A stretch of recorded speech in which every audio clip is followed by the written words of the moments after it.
Well, after some technical hiccups, Double or Nothing 2023. This is honestly, we were at the last AEW pay-per-view live, Revolution. I mean, this one does not hold a candle to Revolution, at least in my opinion. Are our technical difficulties a harbinger of things to come, what we're going to talk about with this show? Yeah, this show just felt very lackluster, probably one of the weakest AEW pay-per-views in history. And not to kind of jump the gun here, if it wasn't for those main events, I was not enjoying this show for the most part. There was a lot of questionable booking, overbooking, a lot of one thing I really noticed with the show is that there's a lot of old timers on the show, and it's kind of hypocritical of AEW to say they're pushing the future of wrestling when you got one, two, three, four, five, six. You got like at way least too six many guys. matches. Way too many matches with old timers in it, huh? Yeah, that's honestly how it felt. And yeah, I mean, it took a while to get into the show, honestly. This was rough. This was probably, and I feel like it's because there's a lot going on in AEW right now. Just to hop into like, because we don't talk about AEW on the regular. You got a new show coming up on Saturdays called Collision, which I'm sitting here thinking AEW does not need another show, but at the same time they do because they have oversaturated talent roster. You have all this CM Punk bullshit nonsense that's going on right now, and it just feels like Want to talk about AEW is old timers? yeah, Talk about AEW old is timers. very unfocused right now. And this show really showed. And I'm going to just open this up by saying AEW is not without its faults. And if you're going to sit here and excuse all of their terrible decisions they've made, especially on the show, then that's not right for the growth of this company. Especially if you're someone who's tribal and hates WWE and just adores everything that AEW does. Because trust me, I am pulling for AEW all the way. I'm hoping they're successful for many years down the road. But it's like, you can't help but like, we're critics after all. We have to take off the rose-colored glasses and we have to look at this from, okay, this is an objective standpoint here. I mean, everybody can have their own opinions, right? But this is how we feel, and this is how we think that AEW can improve. Double or Nothing, I mean, up until the last two matches was a pretty underwhelming show, all things considered. Took a while for them to find their groove. Usually, right off the bat, AEW shows are just nonstop fun all the way, and you just can't help but take your eyes off the product. This one was like, bro, just give me the goodness. Like, Yeah, give me the main events right now. I think the number one issue with the show, and it's a constant problem throughout the entire show, is overbooking. There was a lot of interference, a lot of ref bumps, a lot of Tony Khan trying to have his cake and eat it too by protecting his big names, but at the same time trying to put over the new younger talent. It's like a lot of the talent that I wish was featured on this show were relegated to a battle royal. Did Where's your Vince, Paul Strickland's, your Keith Lee's, your when they very well could have had one-on-one matches for all those guys, but yeah, yet again, your I Jay brought up this White. point. Yeah, Jay White, who was just signed. Yeah, he made a great decision to not go to WWE. But I mean, I made this point to you when we were watching the show. I was sitting here like, well, would you rather have a bloated card of 15 matches so everybody's featured? Or would you rather have a more condensed pay-per-view card that's easier to sit through? Because this, like, I mean, even with a condensed card, this was still a long show at, around 4 hours and change. Um, I don't think it needed to be 4 hours, if I'm being quite honest. No, but I would love to see a more condensed card, but I just feel like condense the card, but feature the talent that really needs to get over on these pay-per-views. Like again, your Jay Whites, your Ricky Starks, a guy that you're trying to push that was in a prominent feud. A lot of these like mid undercard feuds were relegated to this battle royal. And Mm-hmm. again, there was some good on this show, but there was just a lot of stuff on this show that I couldn't help but scoff at, and it really rubbed me the wrong way, including this Speaking of Ryan rubbing match. Tomas the wrong way, I get there with some pizza, and there's a buy-in match on the TV, and what do we see? The Hardy Boys and Hook going up against the Ass Boys and Ethan Page representing the firm. Yes, in our canon, they are always going to be the Ass Boys. I'm not going to call them by their last name anymore. They are the Ass Boys, Tomas. They have to be. But the Hardys come out. Jeff is back. Matt has been like on the back burner in AEW for a while. And now he's reunited with his brother, who has gotten like his millionth and first chance here. Like this guy, oh man, this poor lad. Hook comes in, and I was sitting there like Hook should just work the majority of this match. Like the Hardys are one of my favorite tag teams of all time, but you gotta know when to call it quits. You really do. The Hardys did not look good this evening.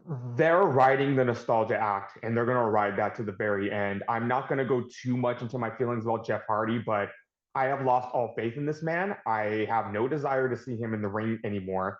And it's just, I want him to go home while whatever dignity this man still has intact. And this was not a good match at all. Hook received the most of the heat in this match.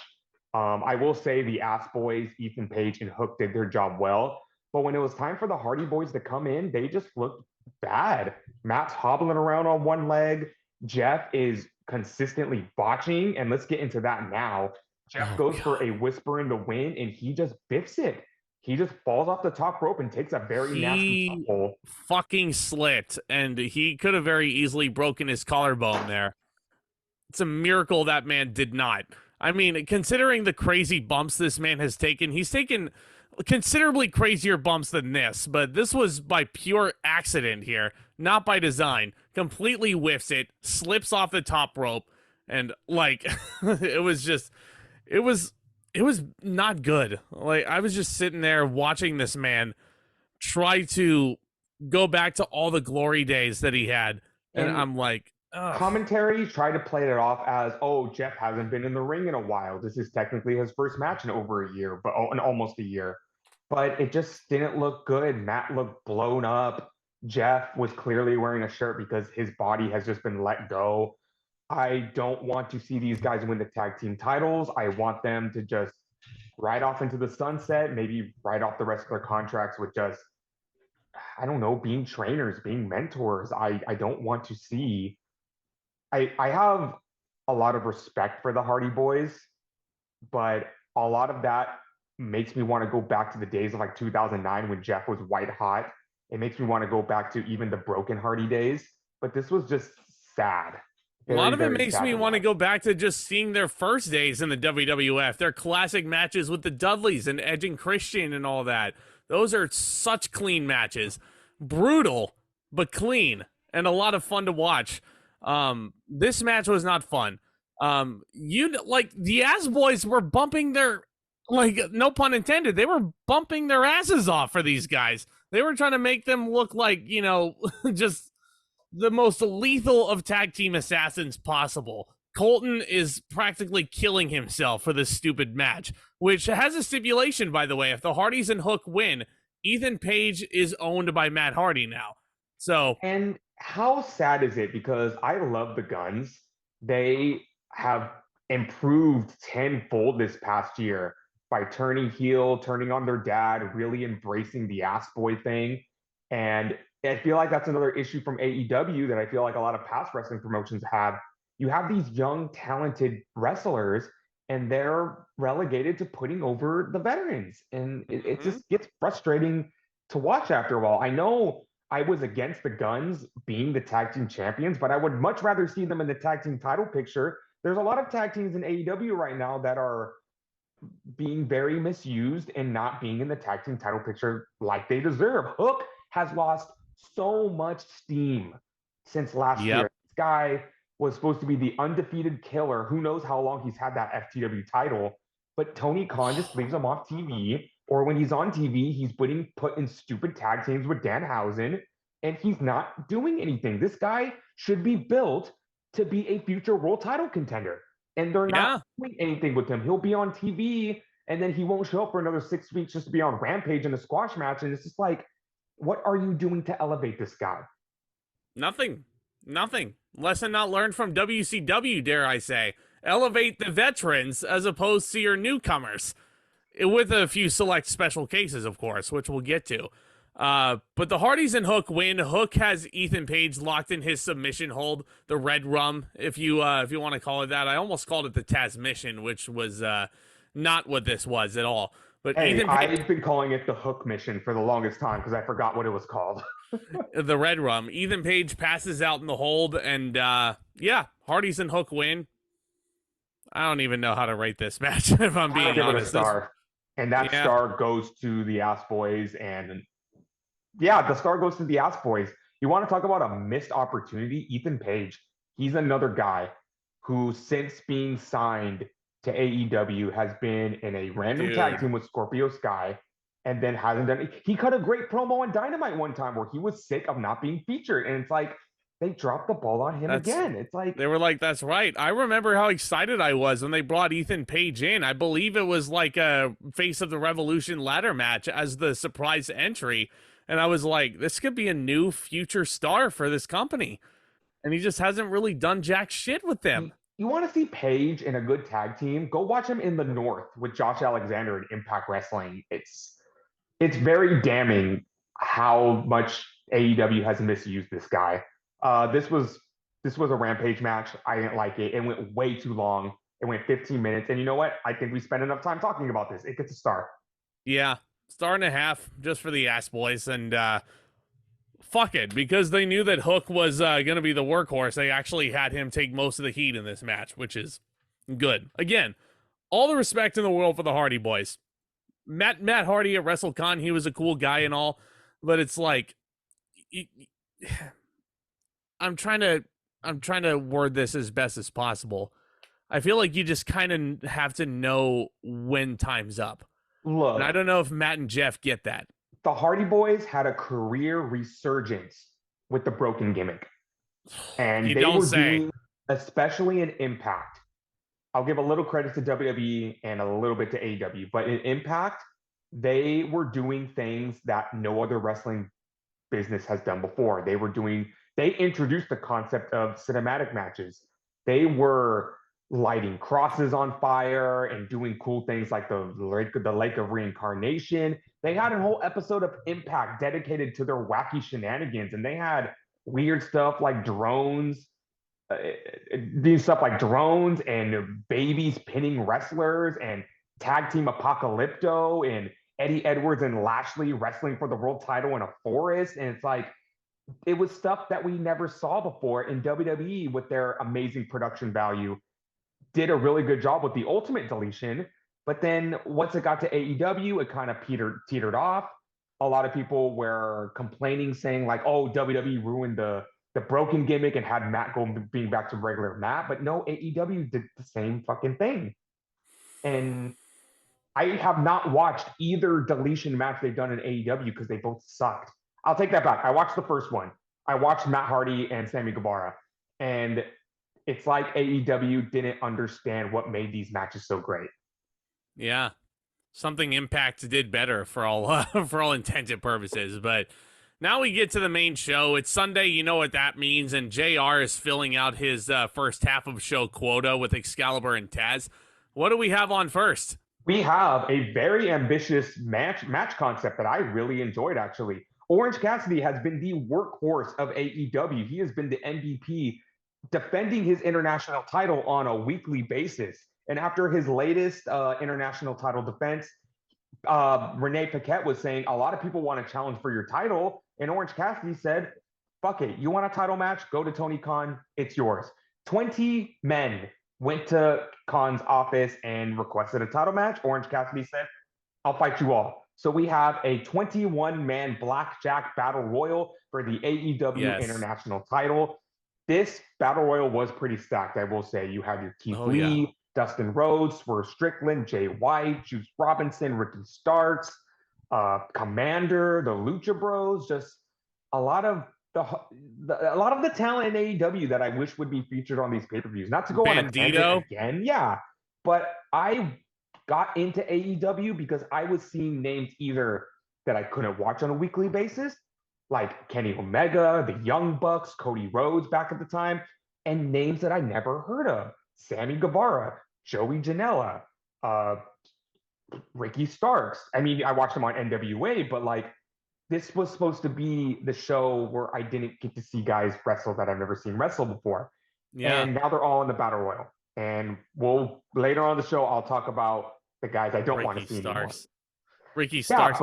Brian Cage was in this battle royal too, and we didn't get one allusion to Team Taz. yeah. Like, that is such an easy thing to, like, you know, reference and allude to. Granted, the stuff we got in this battle royal, because honestly, thinking more and more about it, I didn't like it as much in the moment as I do now. I actually think they came up with a lot of creative things in this battle royal. My one big problem with it, most of the field was standing outside the ring, probably to make up for the fact that 21 men in this ring, you got to make sure there's enough space for people to get their shit in. And I'm just thinking at this point, why not just make it a casino battle royale? Why not just have Orange Cassidy start this off and, like, you know, just go through the whole field and then just beat everybody? Like, yeah, if you really want to show Orange Cassidy's tenacity, I really did enjoy this match. I feel like a lot of moments in the match were reserved for these one-on-one feuds. Like Ricky Stark spent a good majority of the match fighting off the Bullet Club Gold. They revisited Keith Lee and Swerve Strickland, which let me talk about that right now. This feud has been going on for so fucking long. I don't understand what's so hard about booking these guys in a one-on-one match. It's like they could have had a one-on-one match on this pay-per-view. They did the breakup, and then Swerve Strickland stomped Keith Lee through a cinder block. I get it. They want to build it. It was very reminiscent of Seth Rollins and Randy Orton back in 2015. But when Lee finally made his way back to TV, he's fucking teaming with Dustin Rhodes. And I'm just like, what is so hard? Fine, you don't want to do it on pay-per-view? Dynamite. Like Keith Lee versus Swerve Strickland. And these guys have really fucking good chemistry. They had a lot of instances in this match where they were duking it out one-on-one amidst everyone in the Battle Royal. And it was very fun to watch. You know, Keith Lee, I feel like, has fallen off a lot. They have not been utilizing him to his full potential. But that doesn't mean you can't finally blow off this thing you have been having him doing for, I feel like, a year now. My goodness, man. Keith Lee has some nice sequences with Swerve, and he's tossed out around, I don't want to say it's the halfway point of this battle royal, but Brian Cage is the one who eliminates him, which that's a sexy hoss fight if I ever saw one. Keith Lee and Brian Cage. Like, do you remember when Keith Lee was the last one standing on Team NXT and he actually went toe-to-toe with Roman Reigns a few years ago? I remember when Keith Lee was the NXT and NXT North American champion. At the same time. You know? I mean, I'm sure if Triple H wants Keith Lee back, his wife is with WWE. Like, you guys are seriously going to sit there and tell me you don't want to see Keith Lee versus Bronson Reed? You don't want to see Keith Lee versus Lashley? Keith Lee versus Gunther? Yeah. Like it's just, it's sad to see what they're not doing in AEW. You said, you brought it up now, Brian Cage, no pun intended, is a fucking machine. Yeah. I love watching him wrestle. And he just signed a 5-year extension with AEW. And I'm just sure did. Like, he better be fucking world champion by year 2. It's like, why he was a world champion in Impact. He was given offers from WWE. It's like, I don't get it. It makes my head fucking spin. I thought they were going to Brock Lesnar him to the title during the pandemic, huh? Like, like he could have very easily been the one to dethrone Jon Moxley in Daly's place, where AEW was stationed that whole time period. Cage is eliminated by Dustin Rhodes. I love Dustin Rhodes to death. Don't get me wrong. This is not a knock on Dustin, but 60-year-old something Dustin Rhodes should not be eliminating Brian Cage. No, he really shouldn't. Congratulations to Dustin Rhodes, by the way, on becoming a grandfather recently. Anyhow, we also get some fun spots with the with all the luchadors in there with the Lucha Bros. Commander does a nice plancha to the outside onto a big group of fools. Yeah, Kip Sabian. Kip Sabian was in this.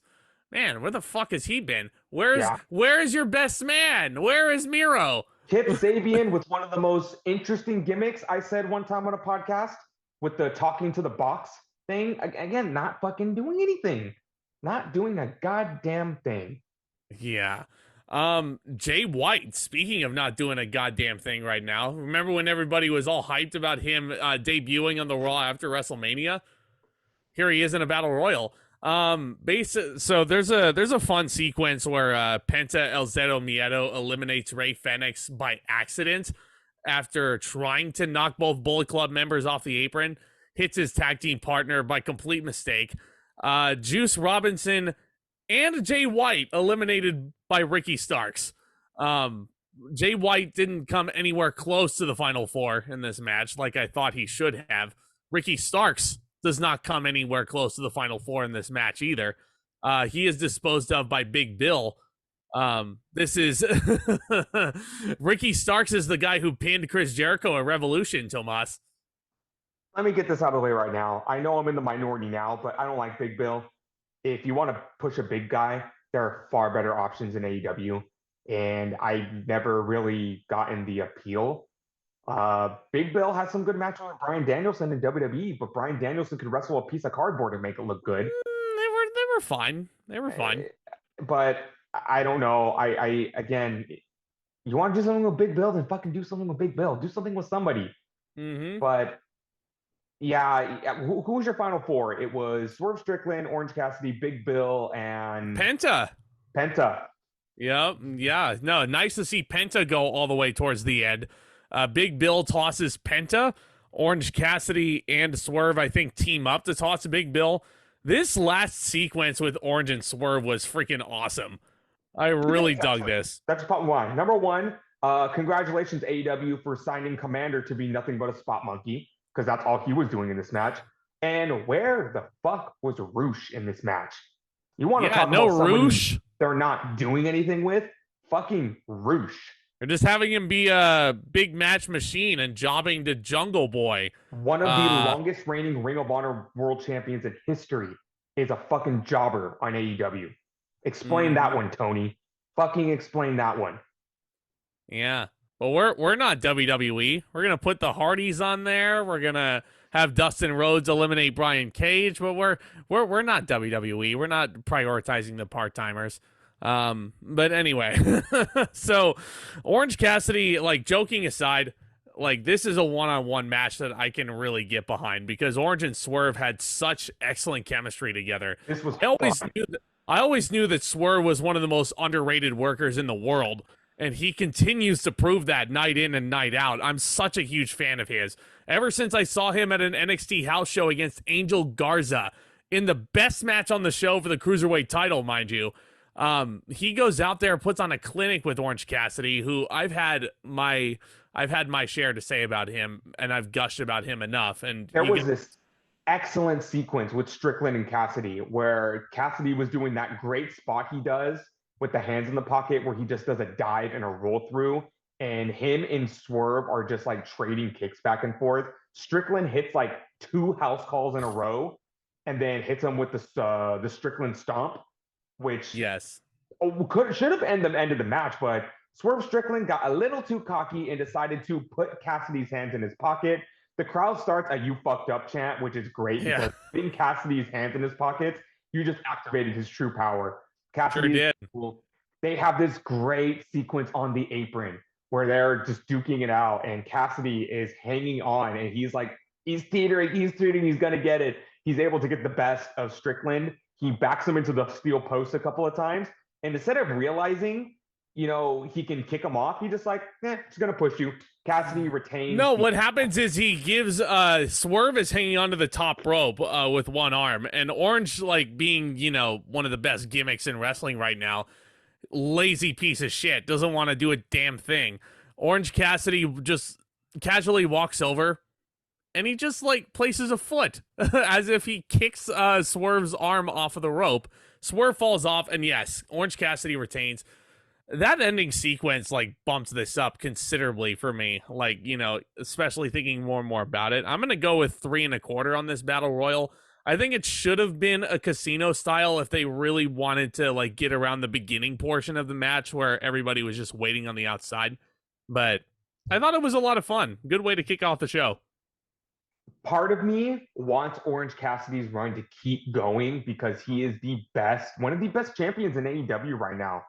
Aside from MJF as the world champion, this is what a champion should be like in AEW. He is defending the title on a weekly basis. He is elevating that title. And the more defenses he wins, it's like the more the prestigious the title is going to get when somebody finally takes it off of him. There's another part of me, though, that wants to see Swerve Strickland versus Orange Cassidy in one-on-one, and Swerve Strickland be the one to take the international title off of him. And then Why maybe not? that can turn into a title feud with Keith Lee. If they're Why not something, because I feel like the international title has the potential to be on the level of the North American title. Because I'm not just saying back at NXT Black and Gold when there were banger matches for that title. You look at NXT nowadays, and Wes Lee is the Orange Cassidy of NXT. He's defending that title on a weekly basis, elevating that title as well. So they want the international title to be a big thing. Do something like that. Yeah, I'm right there with you, brother. But, solid enough battle royal. Good way to, cleanse the palate, if you will. But up next is actually the match I was looking forward to the most on this card, believe it or not, because I think it had a really nice personal story to it. But then I think Go Home Dynamite, this story just falls off a fucking cliff. Chris Jericho is going one-on-one with Adam Cole in an unsanctioned match. I have a question for you, Tomas, to start off. What is the difference between an unsanctioned match and a lights out match? Not a goddamn thing. That's right. Yeah, not a goddamn thing. So just call it a lights out match. That's that's not. I don't know. I mean, okay, I kinda am wrapping my head around to why this is an unsanctioned match as opposed to a lights out. AEW has stated in the past, lights out does not mean it's stricken from the record book. But at the same time, not to bury the lead, you don't want Adam Cole's first win back in a long time to be considered non-canon. So I think that's why they did it. Fair enough. Before we get to that, how did we get here? Adam Cole made his stupendous return to AEW wrestling. Yep. Wow, that's AEW wrestling, all elite wrestling. It was stupendous return to AEW back in March. A year out. Back in March is when it happened, and that's something I talked to him about when I met him at WrestleCon, and I just told him I'm really happy you're back. And the first big feud that he has, of course, is with the gatekeeper, the Ocho Chris Jericho. And to personalize this feud a little bit more, to throw fuel onto the fire that the Wizard was throwing, Jericho handcuffs Adam Cole to the ropes as the Outcasts beat the ever-loving shit out of Dr. Britt Baker DMD right in front of him. And it was such a glorious segment. Like, they sold that so incredibly well. And that one segment made me want to see this match. And it made me want to see Adam Cole beat the shit out of Chris Jericho. There are very few kayfabe instances where, that really get a rise out of me. Just for example, CM Punk, back when I liked him, CM Punk, when he wrapped the steel chair around Jeff Hardy's neck and smashed him into the steel pole in 2009, that made me fucking furious. That made me want to see CM Punk get his ass handed to him. This segment right here gave me the same feeling. I saw that segment and I just thought, I can't wait for Adam Cole to get his hands on this motherfucker. And I think that just shows a testament of how great of a segment this was.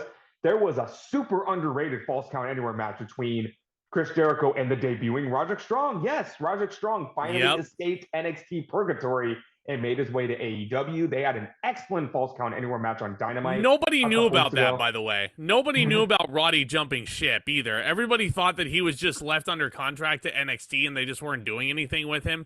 He was another instance where WWE lawyers kind of screwed up on his contract, similar to how Malachi Black was able to come over to AEW about 30 days after his NXT release or WWE release, whatever you want to call it. Roddy comes over, cleans house on the Jericho Appreciation Society, and yes, to your point, him and Jericho have a fantastic Falls Count Anywhere match on TV. I would even consider it fantastic. That's how much that match. And this is one of the very few rare instances where I thought Roderick Strong jumping to AEW was perfect. They weren't doing a goddamn thing with him in NXT. If you move up to the main roster, they were not going to do anything with him there. So I thought this was a fantastic opportunity for him to be back with the Undisputed Elite. If Kyle O'Reilly ever returns back, that's going to be a glorious reunion between those three. Mm-hmm. And I feel like Roderick Strong just has a bit more to show in AEW. But I digress. The reason why this feud kind of fell off is that the go-home show to Dynamite, they had a contract signing for an unsanctioned match. That doesn't make any sense. Wrap your head around that one. And Chris Jericho was saying, you stupid idiot, I have the whole Jericho Appreciation Society. You just have Roderick Strong. What are you going to do about that? Adam Cole said he put in a phone call to a close friend to have his back. That friend was Sabu. When have Adam Cole and when have they mentioned Adam Cole being friends with Sabu? Better yet, Jericho looks terrified at the prospect of Sabu coming in because, after all, he is the suicidal, homicidal, genocidal, death-defying maniac from ECW and their glory days. Sabu makes his entrance. Jericho looks horrified. But when have Sabu and Jericho ever crossed paths, like, ever? I don't remember a single time when Sabu actually feuded with Chris Jericho. Not once. You said Sabu is suicidal and homicidal and a maniac, right? Yeah, sure. 20 years ago. I mean, he can still throw a chair. He can still throw a chair, you know. But let me ask you, who asked for this? I didn't ask for it. I think it's just so freaking random. Who the fuck asked for Sabu? I didn't ask for Sabu. I don't ever need to see Sabu. But, you know, you got to have Justin Roberts announce him here and give you ECW 2006 flashbacks. But he added nothing to this feud. It's like, and they couldn't get straight if he was the enforcer or in Cole's corner, or I don't know why he was not the enforcer. Should be afraid of fucking Sabu. Special guest enforcer was false advertising, because Sabu and Roddy both make their entrance with Adam Cole, and Sabu and Roddy chase off all the Jericho Appreciation Society members like before the match proper gets underway, and then it's just left to Adam Cole and Jericho one-on-one. And this, why should Jake Hager, Cool Hand Angelo Parker, Daddy Magic Matt Menard, and Daniel Garcia, why should all of these guys be afraid of Sabu? They should all be able to gang up on him and beat the fucking shit out of him. Send him home on a stretcher. So the match starts. Of course, it's a brawl, and I'm scared. I'm like, this might as well have been like a warfare match. Sabu falls off the top rope through a table, which was fucking scary. You want to talk about something that old timers should not be doing? You know, that's a perfect example. Sabu has already torn his body up limb from limb, and he's still doing that shit. So thank God that shit got out of the way, because Sabu chased the Jericho Appreciation Society out of there. I wouldn't be fucking, if I had 5 big ass friends with me and Sabu came at me, I was like, get the fuck out of here, old man. So the match finally gets underway, and it's all right. Yeah. I wanted these guys to have better chemistry than they did. And I don't think this is on the fault of either guy. I just don't think that they were necessarily the best match for each other. Adam Cole was bumping his ass off, and they tried to replicate the Adam Cole Ricochet spot from TakeOver Brooklyn 4, where Adam Cole super kicks Ricochet right on the chin as he's mid backflip. Jericho goes for a lion salt.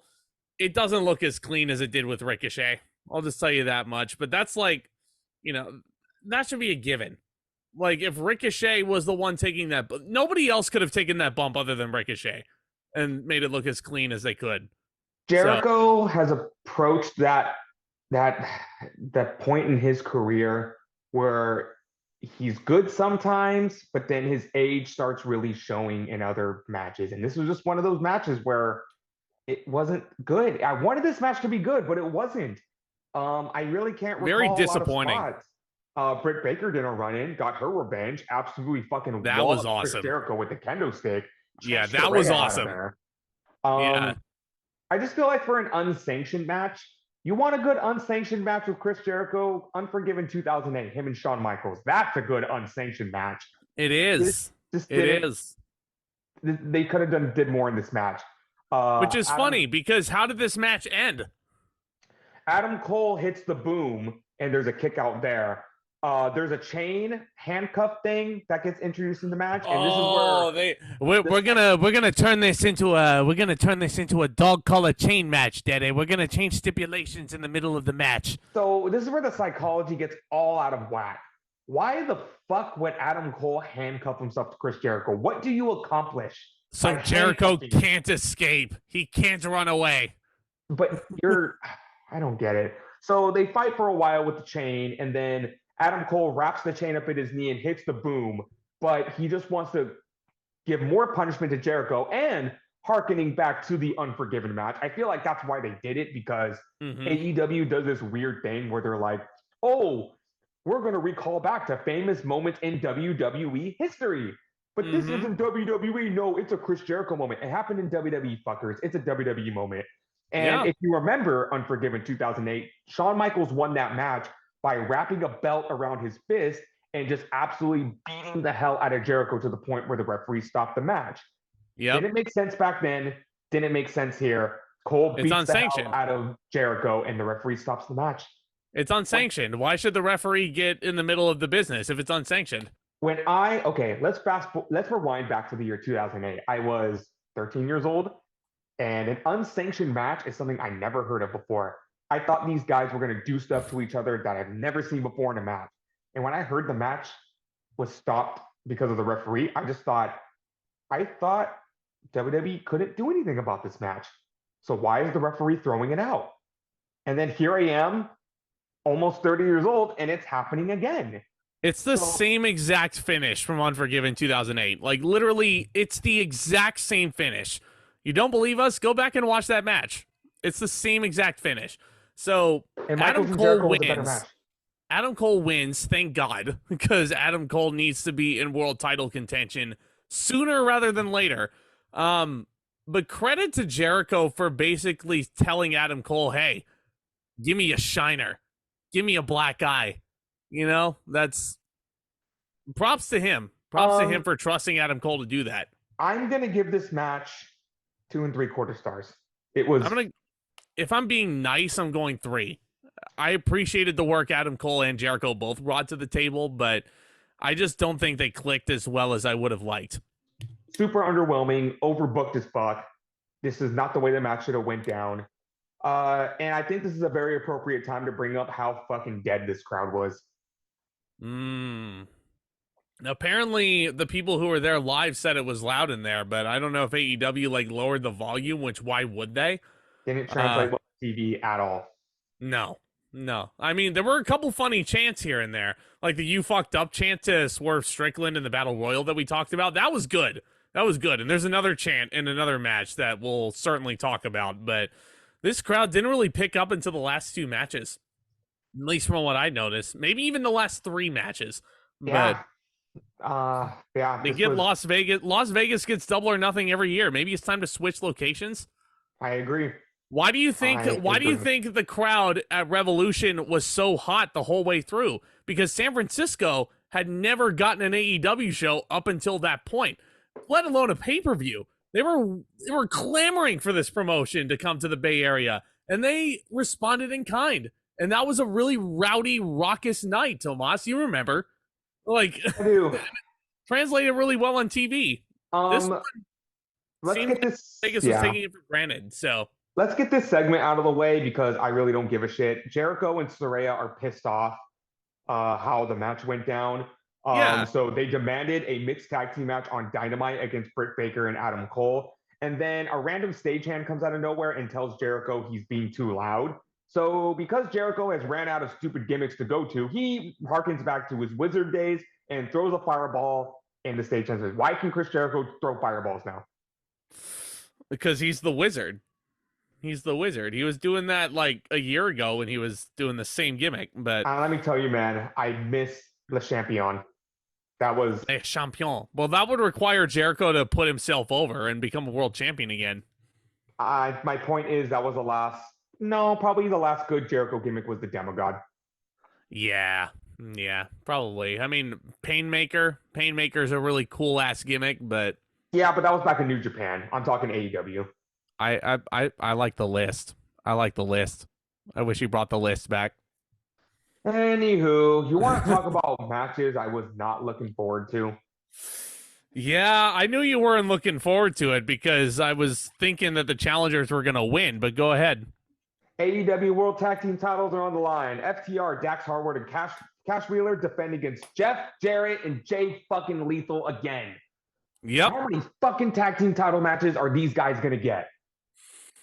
As many as it takes. As many as it takes for Jarrett to finally win them, right? Here's the thing. This was a special tag team title match because your special guest referee was none other than Mark Briscoe, and he was the best goddamn thing about this match. Mark Briscoe needs to be protected at all costs. Apparently, a lot of people love the build to this match with the Briscoe family farm, which is great. I will say that. I am so tired of 2007 TNA being a focal point on the show. Hey, listen, when Jay Lethal was brought into AEW, I was like, great. So skyrocket him to the top. Little did I know that they were going to pair him with Jeff Jarrett, but I mean, at least they're using Jay Lethal more. Jay Lethal's way too fucking talented to not use on these shows. Okay. Let me get this stuff out of the way right now. Good for Jeff Jarrett that he's still able to compete at the level he is today. Yeah. Great. Two, he's still a heat magnet, and for Jarrett's age, yeah, he's such a great performer. And like this guy, his dedication to the wrestling industry is like second to none. You want proof of that? Unfortunately, his father, Jerry Jarrett, recently passed away. And instead of going home, and AEW gave Jeff the option, Jeff decided to work the next Dynamite. And which is, I mean, that's work ethic right there. So I gotta applaud Jeff for that, when he very easily could have gone home to spend time with his family, but he didn't. He's very dedicated to his craft. So Jarrett also knows how to work the crowd. I have noticed a trend in all these matches is that, look, he's not fucking stupid. He knows nobody wants to see him win a title, but he's sure really good at making you think he will. It's like if you had a house of cards and that little shithead neighbor of yours comes over and says, I'm going to touch it. I'm going to touch it. You know he's not going to touch it, but you're just like, don't fucking touch it. I'm going to touch it. That's what Jeff Jarrett does. And he's really good at that. That's a really good analogy. House of Cards. But I do not need to see fucking Jeff Jarrett on pay-per-view in 2023 challenging for a title. I don't need to see it anymore. There are so would you many rather would you rather see him wrestle Ric Flair again? No. I want to see an actual tag team in AEW challenge for the tag team titles. That's what I want to fucking see. Jeff Jarrett and Jay Lethal is so random tag team. Damn right it is. It's so random tag team. What's their connection? TNA. I know everyone can't challenge for the world title, but Tony Khan has Ring of Honor sitting there. Yeah. Put the fucking world title back on Jay Lethal. I mean, to their credit, to the credit of all the performers involved in this match, to the credit of Mark Briscoe, who is brilliant here, ejecting Sanjay Dutt and Satnam Singh from ringside. And you also have the added element of Jeff's wife, Karen Jarrett, there. Karen was getting very much involved in the match and like raking the eyes of Dax Harwood and Cash Wheeler at every opportunity. FTR was bumping like crazy in this match for all these guys. There were not one, but two El Kabongs in this match, huh? Sanjay Dutt brings out two Jeff Jarrett signature guitars with Dax and Cash's name written all over them. So there's a ref bump because, of course, there is. Yeah, Mark Briscoe goes down. Yeah, because Jeff Jarrett is gonna hit Dax Harwood with the guitar, and he ducks, and Mark Briscoe sells his guitar shot like he got fucking shot with a gun. It was beautiful. This Oh, guitar cell was so beautiful. And so I clean. gasped in horror when I saw Mark Briscoe go down. Um, then Aubrey Edwards comes in to make the save. And Sanjay Dutt, which honestly, credit to Sanjay Dutt, no one's ever done this before. He prevents Aubrey from getting into the ring. And I'm just like, I'm sitting there thinking, like, can he do that? And I'm just sitting there like, well, he's doing it. I don't know why anyone's never thought of that before. And Aubrey Uh-huh. is so fucking irritated with him. Like, she should have just fucking kneed him in the groin to get him out of the way. Mm-hmm. But Karen comes with the other guitar and El Capong's Aubrey, and then Karen slips. Oh, man. This Like, was a that fucking was. mess. I mean, it's an overbooked mess, but that doesn't mean I didn't have fun watching it. Look, out of all the matches on the show, this was the match that should have been this should have been the only match that was overbooked because it worked. It was Well, I mean, that's 2007 TNA incarnate. yeah. Well, no, 2005 TNA more so because that's when Jeff Jarrett was on top as their heel, like their top Triple H style heel. Fair. Like this is a classic Jeff Jarrett TNA World Championship match, overbooked out the wazoo. Jeff Jarrett's selling everything so great, and he's like, he hits Dax with the stroke, and then Mark Briscoe is coming too, and Jeff is like celebrating this so overzealously, and like it's such a good near fall too, and Jeff's reaction, the stuff of legend. Mark, he gets in Mark's face, and Mark then slaps Jarrett, and then he walks right into the Shatter Machine, and FTR pins him. The right person definitely took the fall to put FTR over. Jeff Jarrett, again, credit to him. Jay Lethal was really good in this match, hitting a double lethal injection at one point, I believe. But this was really fun. FTR retained it. I'm going to go 3.25, believe it or not. I had a I'm lot of fun three with this. stars. As much fun as I had with this match, I'm so fucking done with this team challenging for the tag team titles. You have Yeah. a slew of tag teams in AEW. Give them the fucking spotlight now. Okay, Better you had yet, your how about fun. split them up? You had your fucking fun, Jeff Jarrett and Jay Lethal. I don't need to see you guys challenge for the titles anymore. Please, Yeah. please. I guess I'm just irritated. Please. I can't get over that. I just can't get over that aspect because Oh, seen it yeah. twice on Dynamite, and at the last AEW pay-per-view, Jay Lethal and Jeff Jarrett were challenging for the tag team titles. In kayfabe, they've gotten enough chances. They're not going to win the titles. Yeah, they're not going to win the titles. Speaking of championships, man, I got a bunch of bullets in the chamber for this one. We have the TNT Championship match. Wardlow is defending against Christian Cage in a ladder match because Christian is involved. It's got to be a ladder match. First of all, wasn't Christian just killed by Jungle Boy? Pro wrestling, they don't give a shit about that kind of stuff. Christian was just put in a casket and buried by Jungle Boy in the final Was burial. AJ Styles buried alive by The Undertaker and then showed up 2 weeks later on Raw? Oh, yeah. No, that makes perfect sense. That makes perfect sense. Don't bury me. But Don't bury me. the last AEW pay-per-view, wait, wasn't Powerhouse Hobbs the TNT champion? How the fuck did we get here? Okay, so Wardlow beat Samoa Joe for the TNT Championship at Revolution. Powerhouse Hobbs won the Face of the Revolution ladder match, so he had the Sonic ring in the section directly above our heads, mind you. That was a really cool visual. Hobbs beats Wardlow for the TNT title, I was and there then for that. yeah, literally a month later, Hobbs drops it right back to Wardlow, and it's like the TNT title means nothing now. Have Like, we seen Powerhouse Hobbs on TV since he lost the title? No, we I have don't think not. so. Nope. And immediately after Wardlow wins back the title, Luchasaurus and Christian Cage. Yep. They pop up. Why not give Luchasaurus this match? I love Christian and everything, but Wardlow and Luchasaurus could have been a very fun hoss fight. Because Christian least in Cage my opinion. is a heat magnet, and I will give him that. Oh, man. It was a Christian once again, just like the final burial, wrestles instead of in his traditional tights, wrestles in a fucking turtleneck.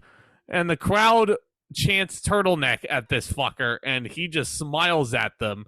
And I'm like, you know that annoys people. I mean, I know you look like Steve Jobs right now wrestling like this, but It's a Um, turtleneck. how'd you feel about this match? This was like the weirdest ladder match I've ever seen in my life. It I'm was, not gonna wasn't it? lie. You know, I didn't hate it, because but I didn't love it. yeah, there were some botchy spots in there, and again, Christian knows how to work a ladder match, but Wardlow seemed to be out of his element here, and I feel like he was a bit exposed in this match because Wardlow. I know a lot of people compare him to the Goldbergs and the Rybacks of the world. Even I don't know if Wardlow is necessarily good for the long game. You remember last year, Double or Nothing? Squashed MJF in under 5 minutes, hitting him with 10 power bombs. That's playing to Wardlow's strengths. And Wardlow's a good worker and everything. But Wardlow how long does this match get? is a house fighter. Mm-hmm. He works well. He got 17 minutes in this match. 17 minutes? Yeah, that's way too long for Wardlow. Wardlow is a good house fighter. You put him in there with another house, and he can do some good stuff. He's a good squash machine, like Goldberg. Mm-hmm. But I don't know. There was just something about this match that wasn't catching my attention. I don't remember a lot of spots. I remember them taking a ladder spot kind of on the outside. There's two things I remember about this match. Number one, Arn Anderson is now Wardlow's manager. Sure, whatever. You want to do that, Yeah. that's fine. Well, Cody's not there anymore. Arn's got to manage somebody. Luchasaurus gets involved. Yeah, Luchasaurus got cuffed by Arn Anderson. If that doesn't tell you about the current state of AEW, I don't know what will. He goes to chokeslam. Well, he chokeslams Wardlow. And then he goes to chokeslam Arn Anderson. And Arn Anderson is biting Luchasaurus' thumb, but he's doing it for a very, very, very long time. That's because he had a blood capsule. Arn Anderson had a blood capsule in his mouth, and he was trying to pop it to make it look like he bit Luchasaurus so hard that he drew blood. But it was so awkward, and they were just Yeah. oh god, this is so weird. And then the spot of the match, which again felt kind of botchy in a way. Wardlow does take an awkward looking dick kick spot where he straddles the ladder. I thought Christian was going to be taking that spot, hook, line, and sinker. Wardlow jumps off the ropes and completely bends the ladder in two, and then he decides to try and climb it anyway. It was Very reminiscent so weird of Powerhouse Hobbs in the Face of the Revolution ladder match, where he got a lot of shit for the referees holding down the ladder to help him climb it. They did the same thing here, and then JR with the call of the fucking night. Don't use that ladder. Get another one. And I'm just like, thank you. Yeah. Thank you. You have 7 million ladders under the ring. Why do you want to use the one that's broken?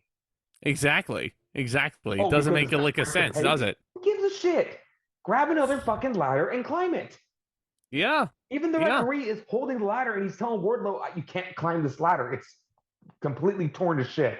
It's basically telling Wardlow to work smarter, not harder. Yeah. So, basically. Wardlow with the spot of the match, which I can only assume they want to push it as the spot of the match. He hits Luchasaurus through two tables with a swanton bomb a la Jeff Hardy at WrestleMania 2000. It is an impressive looking swanton for a guy his size. He hits that swanton and you could hear a pin drop in this arena. Thank God the second table was there, because if it wasn't, he would have whiffed that. Yeah. Also, you say Jeff Hardy at WrestleMania 2000. I was getting Shelton Benjamin from WrestleMania 25 vibes from that spot. Yeah, it was roughly the same height, but I mean, he hit a Jeff Hardy style swanton through tables. That's a WrestleMania 2000 spot. Props to Wardlow, though. He did not need to jump from the tippy top of that ladder. No, especially if this crowd was not going to respond to him that way.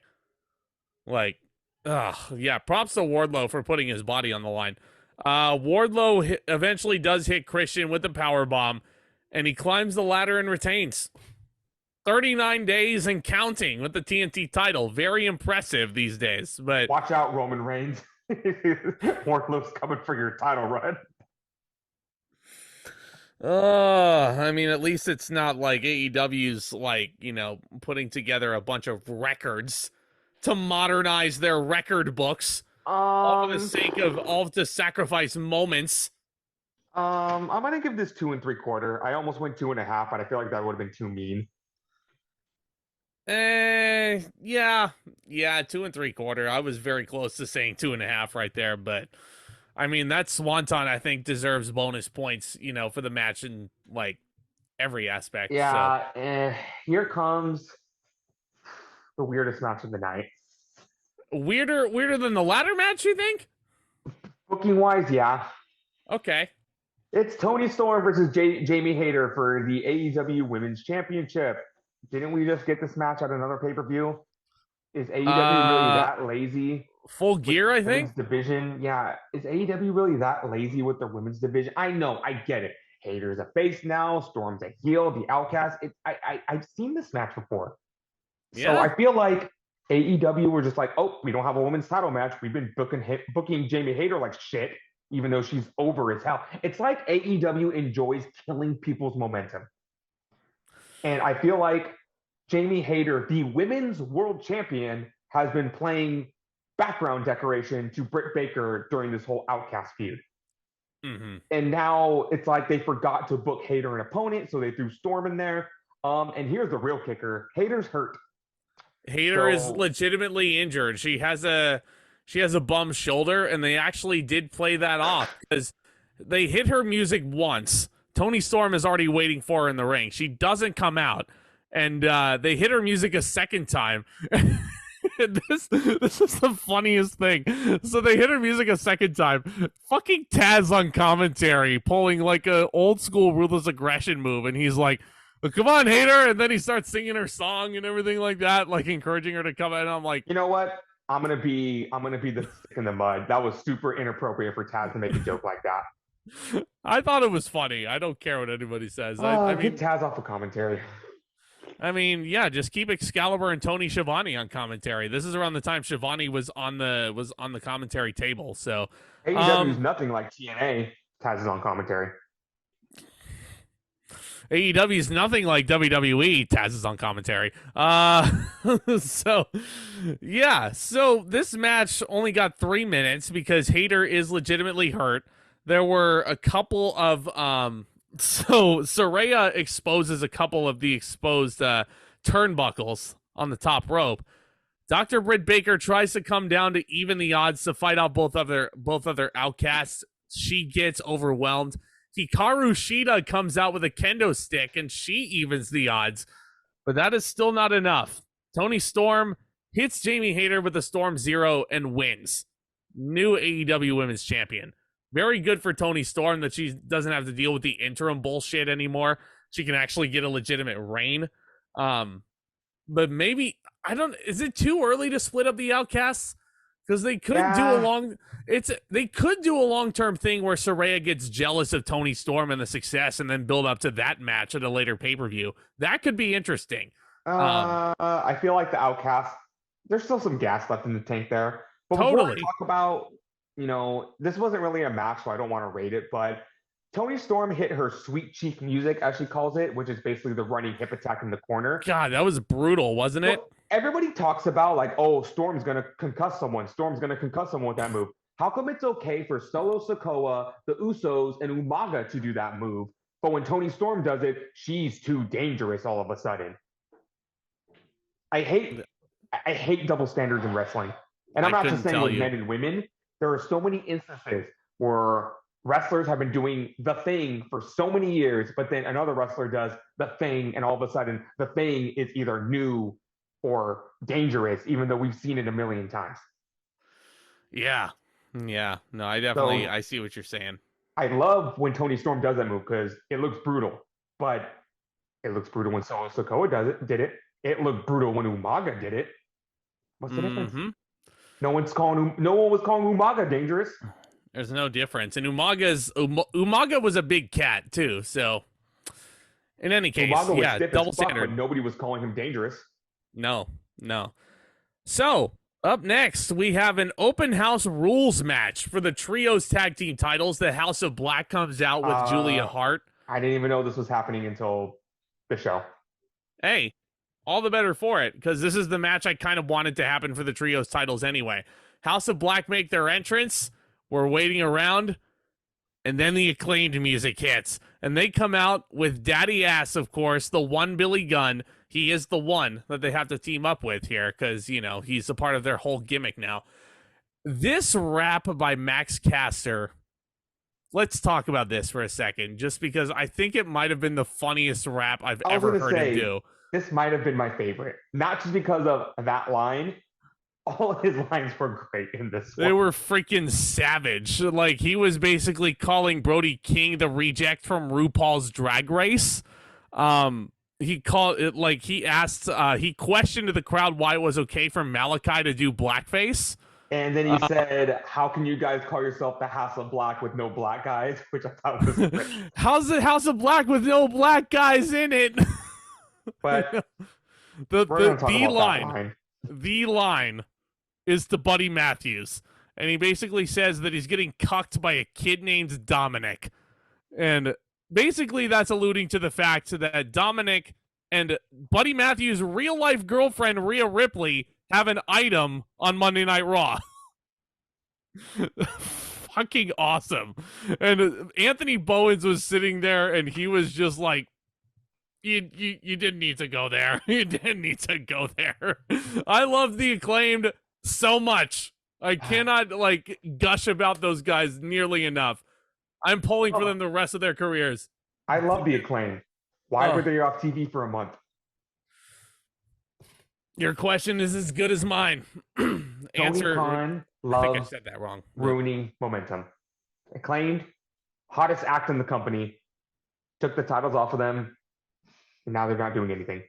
Can't wait for them to feud with FTR. Hopefully. Can't wait for them to feud with FTR. Yeah, Maybe. I need that match. I need that match. I think they'll be the best of the Acclaimed's careers. We'll see. So it's so funny because Bowens has a great sequence with Malachi Black, and Bowens sits cross-legged across from Malachi, and he starts doing the scissoring thing, like in the creepy form, and I'm like, oh, that's giving me serious Malachi Velveteen Dream vibes from War Games 2017. It was like similar vibes there, but you know we can still talk about Anthony Bowens these days, and you know without getting I liked this match, but it was like super slow pace for the most part. I mean, yeah, I mean that's the House of Black style though, really. Open house rules, you know, they're supposed to be mystical creatures of the night. It was a weird dynamic too, just to see the arena in total darkness and the Acclaimed have these really bright colors and everything like that, and they're going up against the House of Black, who are supposed to be the spooky dude stable, and they're getting cocked by the Acclaimed. So House of Black rules basically means there's a 20 count on the outside, and rope breaks do not count in this match. But I think Brian Zane said it the best. How did these rules like enhance the match? Because I feel like none of those rules were really put into play in this match. Yeah. I mean, I didn't really feel those rules go into effect either. You're right. They made a big deal about the rules at the top of the match when the champions were making their entrance, but wasn't really a part of the story, unfortunately. Anthony Bowens is really good at being the heat guy. It's so easy to root for him, and you know they were really wanting the tag for Max Caster. They go for Scissor Me Timbers, and I don't think they hit it. But Daddy Ass gets the hot tag, and again House of Fire on the House of Black, and eventually what happens is Malachi nails Billy Gunn with the Black Mass. And I believe, yeah, Malachi was the one who pinned Billy Gunn. It was a 15-minute trios match. For no story, with no story going into it, I wouldn't say not as good as the match against the Elite at Revolution. But for what it was, for no build, for a match that you had no idea was happening until the day of, I thought this exceeded expectations. 3.25 stars. What? 2 3/4. Okay, all right. It was decent. Fine. Why didn't they just build this feud? I don't know. I mean, I guess they wanted to wait for the Dominic line to make it on pay-per-view. Like, fair. You know, it's that rap was a highlight moment of the show for me. Like I was shocked at a lot of those lines, but. I'm sorry, anyway. Ladies and gentlemen, if I'm coming off as bored during this review, because I was very bored watching this show. There Really? was not a lot of good stuff on the show. And yeah, there was really not a lot to say for a lot of these matches. I mean, I had Um, fun because we were hanging out watching this show, and yeah, I yeah, wasn't yeah, of bored, and course, of course. we were just making jokes all night, Yeah, I'm just but saying, are people understanding now that the show lacked a lot? Every single match up to this point, except this one, had overbooking and interference and ref bumps, and it was just like I felt like I was watching a 2000 WCW pay per view. you sure Vince Russo didn't book this show? Oh, I sure felt like it. Man, Um, yeah, here's a match that actually took me by surprise. For the TBS title is Taya Valkyrie versus Jade Cargill. Jade Cargill is looking for his 60th win. She came out to a dance routine, and I thought that was very out of character of her. little bit. I don't remember the lyrics by. I mean, it had a funky beat to it and everything, but what is Jade Cargill a disco ball gimmick now? Like, Um, Taya Valkyrie, this is probably the most they're going to do with her in AEW, if I'm being perfectly honest. I love yeah, her though. Great presentation. She's a fantastic wrestler. She's like kind of like Beth Phoenix. Um, she's like a. Oh man, I hope people don't take this the wrong way, but she's like a better Dana Brooke and a more like a better utilized version of Dana Brooke, I guess you can say. remember when Um, Taya Valkyrie was a knockoff Game of Thrones character? oh, I do remember I can't that. believe she's made it this far. I do remember that. Yeah, going from a Game of Thrones character to having a Chihuahua in her possession as Frankie Monet. I think I like this match more than you did. I thought these two had great chemistry. They weren't given a lot of time. Say what you want about Jade Cargill. I think she's coming into her own as a wrestler. I feel like her being this She's fine. dominant champion for so long, and then they pointed out that she's been champion for like 508 days, and it's like, fuck, I could have fooled me. And That I is think that's very impressive for see, someone. this is something I'm going to play devil's advocate here. This is something I wish WWE did. Yeah, 1,000 days for Roman Reigns. Yeah, that's cool. It would mean a lot more to me if Roman Reigns held that belt for 1,000 days if everybody else was not breaking records in WWE. Like, I mean, I know it comes at the expense of Gunther's Intercontinental title reign. I know that comes at the expense of what Bianca Belair just did.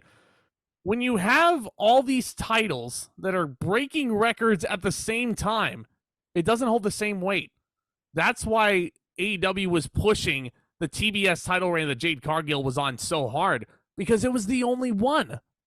And it was easier to follow that way. So it's like, okay, so now we have to do the spreadsheet admin. This person's held that belt for this many days. We got to make sure that they pass this person. And it's like, it becomes tiresome. Like, I get what you mean for sure. And considering they were trying to build Jade Cargill in a way that wouldn't overexpose her, I thought this title reign has done wonders for her because totally. I think she's improved a lot And I since. think this, you think I'm going to shit all over this match, don't you? You really think I'm going to sit here and be like, oh, yeah, Jade Cargill sucks. She's the worst. You know what? She's come into her own. I'm not going to say that she's the best wrestler on the planet because she's not. She's far from it. But I mean, yes, yeah. Okay, so yeah, so Jade Cargill, um, she's a fun powerhouse and everything like that, but I'm not chomping at the bit to see Jade Cargill matches anytime on the card. It's like, okay, this is there, to have someone try to come in and break this streak. And I will say, the way they presented Taya Valkyrie in this match, I really dug because they actually built her up like a legit threat. It's crazy I'm saying that after Jade Cargill has beaten people like Athena in the past during this reign. She's beaten people like, I'm trying to think of names now, Layla Hirsch during this reign. Ruby Soho.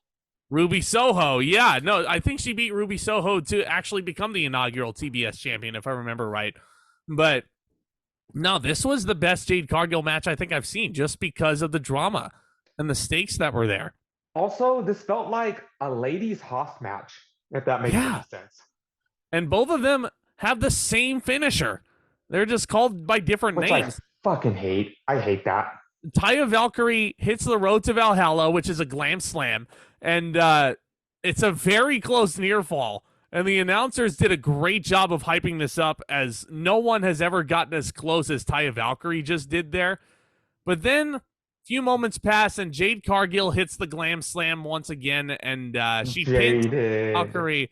No, it's the same shit. It's the same. It's the same move. Road to Valhalla. So Jade Cargill steals Taya Valkyrie's finisher, and she covers her for the 3 count. 60-0, 2.5, 2 3/4, maybe. I'll give it 2.5. It was fun enough. No, I appreciated the drama that went into this Jade Cargill title defense here, but we're not done. We're not done, are we? First of all, Jade Cargill is 9 wins away for her record being very nice. So I was looking very forward to that. And then smart Mark Sterling has to get on the microphone, and I knew exactly where this is going. He says, there's nobody left for Jade Cargill to beat. Gee, I wonder who's going to come out now. And as soon as he said that, let me stop you right there. As soon as he said that, this crowd has grown so accustomed to these pay-per-views to surprises.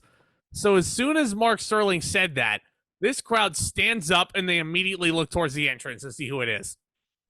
Like, it kind of gets repetitive at this point, and I shouldn't be complaining about it necessarily, because surprises are fun on pay-per-view. But when you do it, when you do it every single time, it's like, again, it kind of gets repetitive after a while. Yeah, when the crowd is standing up and immediately looking over to the entrance, that's when the illusion has kind of lost its effect. Mm-hmm. And I knew exactly who it was going to be. It was Chris Statlander returning from another ACL injury, which was awesome to see. That was cool. What I didn't like is that right then and there, title match. And the minute they did that, it's like, well, that was fun while it lasted. And Chris Statlander hits the Big Bang Theory, which is basically a jumping tombstone pile driver, and pins Jade Cargill to win the TBS title. I would have liked to have seen some build going into this title win, because everybody and their mothers was predicting Statlander to win this title. She got injured 9 months ago, which really derailed that. I think that's the only reason why Jade Cargill held this title for as long as she did. They were waiting for Statlander. And Statlander's awesome. I'm so happy she's getting this push, but Jade Cargill's been champion for like 500 days. What's another few weeks? They had a stadium show coming up. They have a stadium show coming up at Wembley. They could have done it there, and it would have been a massive pop, and it would have been a huge moment. But instead, Chris Statlander pulls the Hulk Hogan WrestleMania 9 card on Jade Cargill when she's at her most vulnerable, and she pins her with her finish after about a minute or so. Can't rate it, but it's like, you just went WrestleMania 9 on our asses. And I can't believe I'm saying that. I didn't hate it. I'm just saying I would have preferred if they didn't do this. I would have preferred a build as well. Because, I mean, again, probably would have telegraphed a Chris Statlander victory, because everybody was predicting Chris Statlander to beat Jade Cargill anyway. So I kind of understand that Tony Khan is, okay, we're getting it out of the way. But when you present it in this facet, again, I feel like you, ironically enough, sacrificed this moment, for a potentially bigger moment down the line. You sacrifice, it's switch that around, rather. You sacrifice a bigger moment down the line, i.e. at Wembley Stadium, for this little moment right here for the Las Vegas crowd. So it's just that I don't like, it just doesn't come off believable to me. I get it. Jade Cargill was just in a match, but for her to just lose so easily after she had this hard-fought victory, and then what bothers me even more is that she gets pinned by the tombstone, and then 5 seconds later, she's rolling out of the ring and she's walking out. Like, you couldn't have stayed down and sold that a little longer? It's like when Bryan Danielson did it at WrestleMania 28. He took the bro kick, got pinned, immediately rolled out of the ring. I'm like, if you could roll out of the ring that fast, why didn't you kick out of the brogue? Right. Yeah, a little tiny nitpicks, but again, I didn't hate it. I just prefer if they didn't do it this way. Am I the only person that misses the alien girl gimmick too? Yeah, no, she's not an alien girl anymore, is she? Not. But So up next, you ready for the 2 main events to save this show? Oh, thank God! Finally, something good. Yeah, something fantastic, mind you. we have a four pillars four-way match for the AEW World Heavyweight Championship, and it's exactly who you would expect. MJF defending against Darby Allin, Sammy Guevara, and Jungle Baby Jack Perry. So Jack Perry comes out first, and he is the only one out of the bunch that does not get a special entrance. So I look at him and I'm like, well, you're not winning. You're not winning this title. Up next is Sammy Guevara. He comes out with Ty Mello, who hasn't been on TV in a while. They come out with their little cue card gimmick that Sammy Guevara always uses for cheap heat to send the broadcast to a commercial break. But instead, they use it to announce that Ty Mello is pregnant. And it was the most adorable thing ever. Babyface turn confirmed for Sammy Guevara. I said this out loud. I knew it wasn't going to happen, but I was like, fuck it. You know, as soon as Sammy was walking down, I was like, fuck it. Put the title on him here. Like, But why I knew not? they wouldn't. I knew they weren't going to. I knew- It's sad fact. Sad Yeah. fact of life. Darby And then- Allin and his film buff ass have a Las Vegas vignette with an Elvis impersonator dancing on his skateboard as he's beating some dude up. Darby Allin comes out with an Elvis spoof suit on. No Sting in sight. No Sting. Good. And then you get MJF. MJF comes out with a Joker mask, and he is on a throne. And this is like a hybrid Triple H WrestleMania 22 entrance with a Shawn Michaels WrestleMania 25 entrance, is the way you described it to me. And I can't help but agree with you there. Oh, what a piece of shit, MJF. But anyway, this match lived up to the hype. I thought this was excellent. It really did. I knew this match was going to be good, but I think like 10 minutes in, I realized that this is what AEW should be all about. These are the four men that helped build this company from the ground up, and these guys were probably busting out the best sequences I've ever seen all night. There was this great spot where Sammy Guevara did, what did he do, like a moonsault onto everybody. There was a sequence of destroyers, which was really cool. There was literally destroyer after destroyer into a flip destroyer. It's just like, goddamn, like I can't believe how overused the destroyer is in wrestling now. Petey Williams must be seething. Just He's gonna start charging these people $100 a pop every time they use his finisher. just like fantastic sequences all the way around. MJF was the perfect cowardly heel. Immediately as the bell rang, he bailed. He rolled under the bottom rope, and the three babyfaces thought better than to fight each other. So they all gang up on MJF a few times. There was a whole sequence. I don't know if you noticed this in the moment, but all four guys basically hit their daddy's finishers. Darby Allin hits a scorpion death drop on MJF. Sammy Guevara then hits a code breaker on Darby Allin. Jack Perry hits a kill switch on Sammy Guevara. And then the coup de grace on this situation, the cherry on top, MJF hitting Jungle Jack with a crossroads. And I was like, are they going to mention Cody Rhodes on commentary? Are they? And they do. They actually did. Excalibur said mentioned Cody Rhodes by name. I don't know why he wouldn't, but I think we're so used to WWE being so, if they don't work for us, they're dead to us, that we're not used to it from AEW, but AEW is like, yeah, sure, we don't hate him. He just works for a different company now. It's at this point in the match where MJF cuts a promo on Sammy Guevara saying that, I saw your cue cards. You need the money, so please lie down for me, and I will give you all the money you want. Where is this stigma that Sammy Guevara is main eventing a pay-per-view in AEW, but for some reason he can only be he's not financially stable. Apparently he's broke. Semi-main. He works for one of the top wrestling promotions in the world, but he's still broke. He's just killing himself for nothing.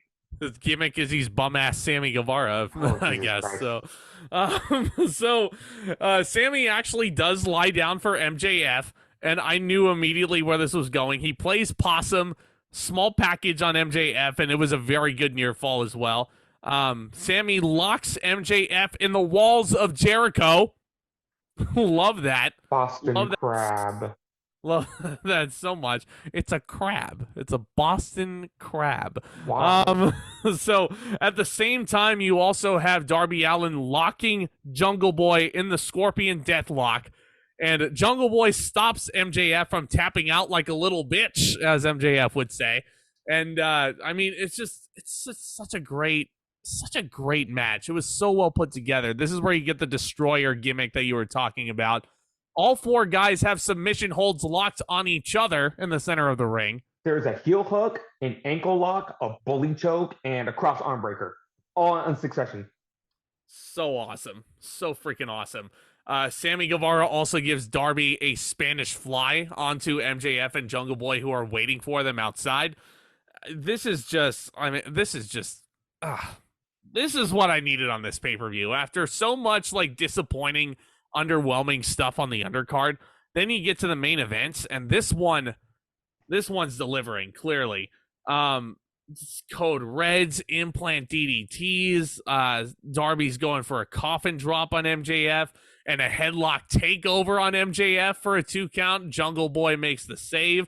I will admit, AEW is really good at harkening back to old storylines and keeping them so consistent. That was like, what, 2 years ago? Long-term booking. Long-term booking. Yeah, no. When did MJF wrestle Darby? Yeah, Full Gear 2021, because MJF won the title at Full Gear last year. Yeah, no, that's crazy thinking about how long ago that match was, and we talked about how great it was. Jungle Boy. Okay, so MJF introduces the Triple B into the ring, the AEW World Title. Darby Allin blocks it.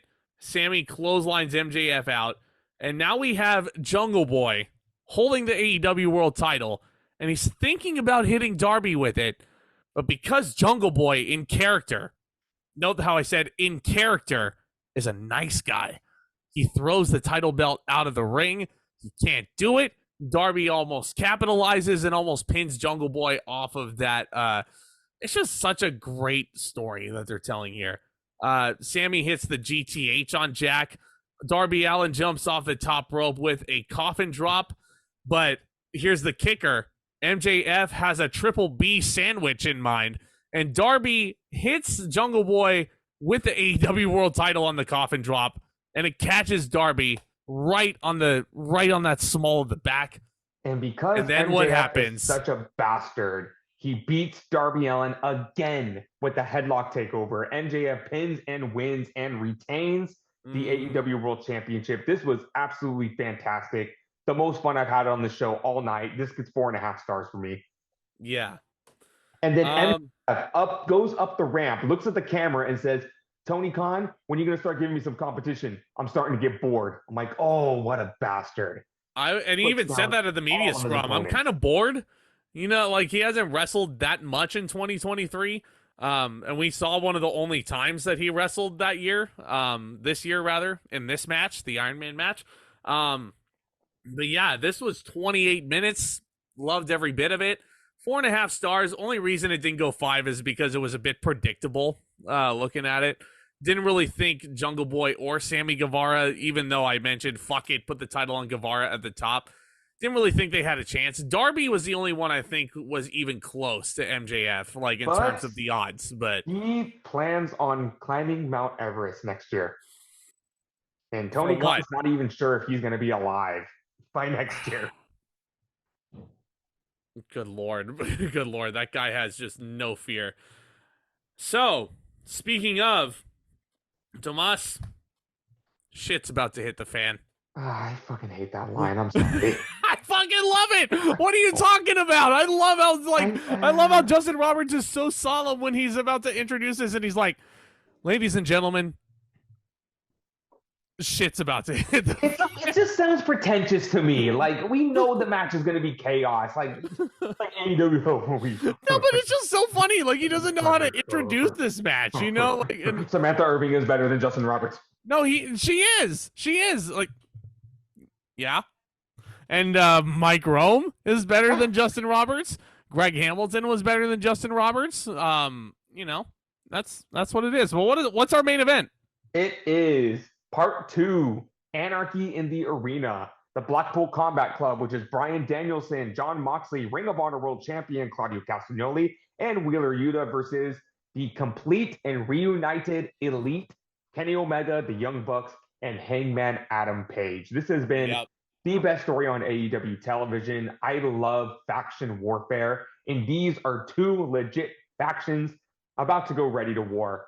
Oh man, where do we even start? Where do we I even love start? this match, but you know what? After like letting it settle for a bit, I'm not saying last year's was better, but this was, I don't know, on par. There was some great stuff in this match, I but liked this more than last year. I mean, I still do, but at the same time, that's not saying much. I don't know. I like the concept of Stadium Stampede a lot more. I like the concept of just going throughout this There you entire go. environment and getting so creative with the environment. And here, Anarchy of the Arena, I will say this. This was a bar fight incarnate. And I do like the participants in this year's match a lot more because it was a lot of more of that smash mouth style that really fits into this. But like, I don't know. There was some It was like a creativity in this match. PWG main event. Yeah, it was good, but I'm getting too ahead of myself. I don't know. This kind of adds to the pretentiousness of AEW a little. So the Elite makes their entrance first, and they have a Wayward Son, of course, and the crowd is singing along to it. But then we actually get so the joke of last year's Anarchy in the Arena was Wild Thing playing over the PA system twice throughout parts of the match, and they're actually fighting to the song. Well, this year they actually get the Violent Idols to play live on stage, and they So get violent through about these idols. 4 rounds of this song, and like there's some great timing moments to the music, and it almost feels like I'm watching a music video almost with like, you know, how this I don't want to say the editing because this is all live, but you know, this is like just the way it's presented and the timing of these guys and the choreography of the moves and everything. And the choreography, yeah, that's a good way to describe Maybe it. the wrestlers were hearing out for it and they knew like, okay, this is when it goes down, and maybe it's like, okay, let's try it. I feel like it was improvised to an extent. Totally, totally. But But it's kind of it's like like if you're not in on the joke, it's not going to make sense. the first one to bleed in this match was referee Rick Knox. How crazy is that? Yeah, How crazy? it was like You a know, bar fight incarnate, and I really loved. I love the beginning of this match, and I love soft spots in this match. But I don't know, like, call me a stickler all you want. The Anarchy in the Arena is just it's all right. It's no Stadium Stampede, but it's yeah. I'm not saying this is as good as Stadium Stampede, but I I was very entertained by this match. I think it's because we already got a ladder match and an unsanctioned match on this show. It's just like maybe if they would just relegate one of these to a pay-per-view, it wouldn't feel so, I don't know, oversaturated. Yeah. So Hangman Adam Page comes into this match with an eye patch over his eye, mainly because the Blackpool Combat Club were digging screwdrivers in that part of his anatomy. So there was a point, again, this is one of those timing moments I was talking about with the music. But as the music simmers down in the music, it goes, Wild Thing, I think I love it. Like around that point in the song, he's in the ring with Danielson. Then he takes the eye patch off slowly. And I was, that's badass. And it's just perfect timing on his part. You know, So, you say you felt like you were watching a music video. I feel like I was watching a fight scene in a movie. yeah. So the Elite all hit suicide dives on all the Blackpool Combat Club members. And finally, they make their way up to the stage where the band is still singing, by the way. The Young Bucks make their way up there. And they super kick the lead singer, and that's how the music stops. And I was they just got thinking, mad because the lead singer was wearing a BCC shirt. Like, well, they're singing the BCC theme song. Why wouldn't they be for the club? of course. Yeah, that's what's made it so funny. And even funnier were all the band members just being completely fine with this. Maybe the Like, lead singer's a douchebag, and they're like, finally, someone kicked his ass. yeah, finally someone kicked him, and now we're done. We're not paid by the hour. We were getting tired of playing that song anyway. Yep, we were annoyed by that song. We wanted to switch to something different. Next year's Anarchy in the Arena, I hope we get a different song. So Moxley already bleeding profusely. Again, I did not put a timer on this match to see how quick it would take Mox to actually bleed. That was my regret with the Texas Death Match at Revolution. One thing I really enjoyed about this match is that there was so much going on all over the place that AEW had to resort to doing picture in picture to two separate parts of the arena. And it was like, I didn't know what to watch. Do I watch John Moxley trying to stick a fork in Kenny Omega's head? Or do I watch Claudio Castagnoli swing Nick Jackson in the Claudio swing backstage and then throw him into a freaking trash can? It was absolutely crazy. I loved how Moxley and Omega harken back to the first Double or Nothing when Moxley suplexed Omega onto a poker chip with barbed wire on it. That was a really cool callback.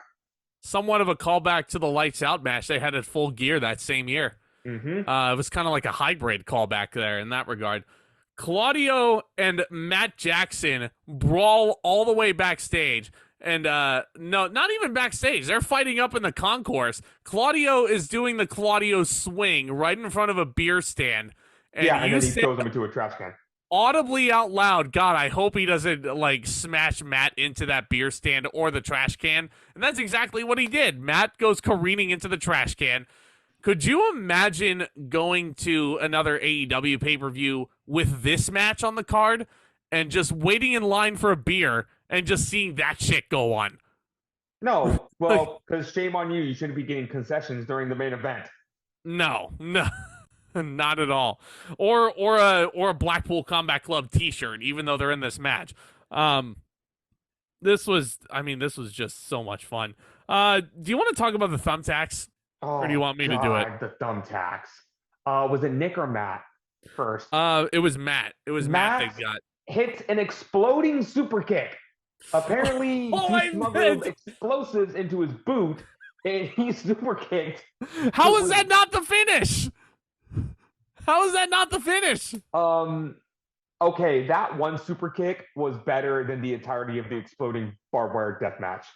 Yeah, just because of how clean it looked. I don't know how they pulled that off, but that was cool as shit. I think Mox had somebody in a Texas cloverleaf when that was going on, and then Matt saved his partner by hitting Mox with that exploding pyrotechnic super kick. I love how the BCC immediately takes off Matt's boot because they're like, no, you're not. No, you're not gonna fool us with more pyro. But they take Matt's foot and they dig it into thumbtacks. Mm-hmm. Oh, Jesus Christ. Oh. Yeah, I think Claudio hits Matt with an atomic drop, and Matt lands left foot first into the thumbtacks. Tomas has a huge fear of sharp objects, so that he was so squeamish he couldn't look at the match for a bit. Oh God! Have any of you stepped on a thumbtack before? I don't recommend it. You do it once and it sticks with you for life. No. Oh God, the thumbtacks, so bad. Yeah. Bryan Danielson freaking out of this world in this match, as he always is. A heel hook on Matt after that atomic drop into the thumbtacks, which is a sick feeling. Danielson is a sick freak when he's a heel. Yes. Moxley hits Nick with a move onto the tacks. And then Omega comes in, hits a V-trigger on Claudio, and Claudio sells that V-trigger so great, like he's shot out of a cannon. And then Bryan has two running knees, both to Omega and to Hangman Page. I mean, this is just a really, it's violent, it's fun, it's a great amalgamation of both. And then Kenny Omega goes to hit the one-winged angel onto Moxley, but then he sees Don Callis, who has been on commentary this entire time, and like a sixth sense, Omega puts Moxley down, and you think Callis is finally going to get what's coming to him. He's about to hit Callis with the one-winged angel, but he is attacked by a hooded figure. This was a shock to me. Konosuke Takeshita. Yes. Yep. Smiling good guy Takeshita, who moved from Japan to the US to wrestle full-time, who makes cute little videos on YouTube of him going to Costco and getting immersed in American culture, has turned on the elite, has joined forces with the BCC. New member. Yep, and helps the Blackpool Combat Club defeat the Elite to win this match. Wheeler Yuta was the one who got the pin on Omega, which is it's something I've always appreciated about these big multi-man scrums in the main events of Double or Nothing. Usually it's a guy they want to elevate is the one who gets the pin. Remember, Sammy Guevara was the one who got the pin for the Inner Circle in Stadium Stampede 2. Don't remember. I think Jericho got the win last year, but I mean that's beside the point. This was a freaking wild, entertaining main event. I'm giving it 4.5 stars. I think it's, again, not as good as Stadium Stampede, not as entertaining as the original Stadium Stampede from the pandemic, obviously. I don't think that's ever going to be touched. Yeah, I mean, Hangman Page rode in on a horse. You can't top that. No matter how hard. Hangman Adam Page literally had a beer with Jake Hager at the bar. His opponent, figuratively. Yeah. And then him and Kenny Omega shared a glass of milk together. Yeah. Yeah. The young Nick Jackson doing 100 yards of Northern Lights suplexes on Sammy Guevara and then attempting an Alex Wright celebration and then getting flagged for unsportsmanlike conduct. Chris Jericho challenging the play. Like, nothing's going to touch that. But anywho, we digress. This was very fun. Takeshita as a heel. I'm looking very forward to seeing where they go with that. I'm looking very forward to seeing where this goes next. We know Blood and Guts is next, which it's crazy. I don't get how confining these guys in a cage is crazier than what they did in this anarchy, pun intended.